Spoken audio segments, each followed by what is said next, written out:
Comparison किया है कि शेरशाह सूरी ने 4 साल तक शासन किया। दुनिया मानती है, विपक्षी भी नतमस्तक हो जाते हैं। कर्पूरी मुंह दिखाने के लायक तो शुरू से आप मैंने कहा डीएनए उसके पहले से लेकर के अभी तक जितना झूठ का इस्तेमाल और इमोशनल ब्लैकमेलिंग बिहार की जनता के साथ किया गया, कहीं हिंदू मुसलमान, कभी ये देंगे। पहले अब मेरा सवाल है, जाति के मुद्दों पर नीतीश कुमार जी जो कहते थे ये जाति के दुश्मन हैं, वो क्या जवाब देंगे? आरक्षण विरोधी हैं, वो क्या जवाब देंगे? विशेष राज हमको नहीं देगा तो विकास नहीं कर पाएंगे, और विशेष राज क्या नरेंद्र मोदी जी से ले रहे हैं? तो विशेष राज के बगैर नीतीश कुमार जी आप तो पहले कह चुके हैं कि हम कुछ नहीं कर पाएंगे, तो क्या आप कर लीजिएगा विकास? कौन सी विकास करने जा रहे हैं आप हमको बताइए ना। जिसको आप कहते थे डेमोक्रेसी खत्म हो जाएगी, नरेंद्र भाई मोदी जी क्या जवाब देंगे कि हम 2 जात चाहते हैं और ये जाति का जहर पैदा कर रहे हैं? आरक्षण को लेकर के बाहर गए थे। कर्पूरी ठाकुर जी तो 2.5 साल ही न रहे। आज देश की राजनीतिक व्यवस्था में एक विचारधारा है ना, शेरशाह सूरी दुनिया के इतिहास के नजीर है ना। 4 साल में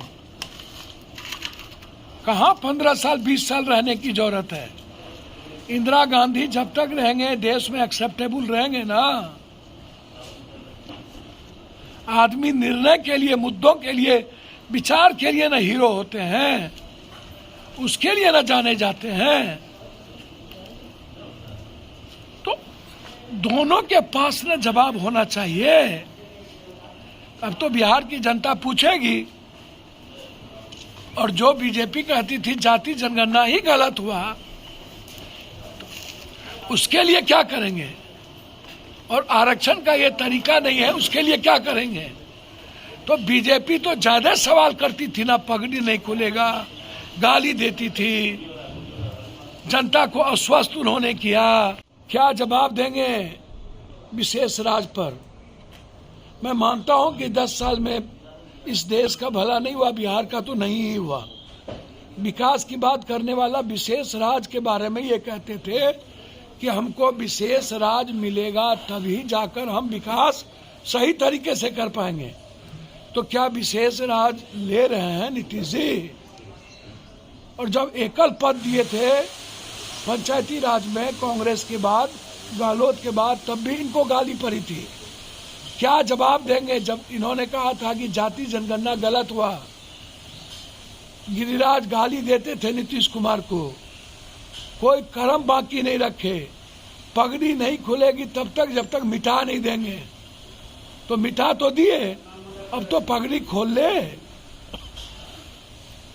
जिस नीतीश कुमार की व्यक्तिगत इमेज देश दुनिया में हुआ करता था, उन्होंने, मैं आलोचना करने नहीं बैठा हूं, लेकिन मैं इतना जानता हूं जनता की नजरों में नरेंद्र मोदी जी आपके बारे में यह आम धारणा है। नीतीश कुमार के बारे में तो धारणा है कि चलो इनके जो इर्द गिर्द लोग हैं 2 3 4, मैं उनका क्या नाम लूं, उनका मिजाज कभी भी सेकुलर और सामाजिक व्यवस्था का था ही नहीं। वो मजबूरी में थे। जब उधर से आते हैं तो कहते हैं अपने लोगों से राय मिली इसलिए आ गए, इधर से जाते हैं तो कहते हैं हमारे लोग कह रहे थे चले जाओ तो आ गए। तो नरेंद्र मोदी जी को तो राम के इस्तेमाल के बावजूद भी राजनीति में भरोसा नहीं है। पहले आप पुलवामा और अब इस बार राम, पहले डीएनए। आप तो हमेशा इमोशनल कार्ड खेलते हो, विकास पर इन्हें भरोसा नहीं है। आप इसको समझो, क्या जवाब देंगे भूमिहार समाज, राजपूत, ब्राह्मण, अन्य जो लोग हैं जिसको ये कहते थे आरक्षण गलत है और जाति जनगणना गलत हुई है, तो क्या नीतीश कुमार की जो सिंबल है उस पर राजपूत, भूमिहार, ब्राह्मण इनका वोट पड़ पाएगा? वोट मरेगी। इसीलिए मैं पूछ रहा हूं, मेरा सवाल किसी के विरोध से नहीं है, मेरा सवाल नरेंद्र मोदी जी के स्पीच से है। पहले आए तो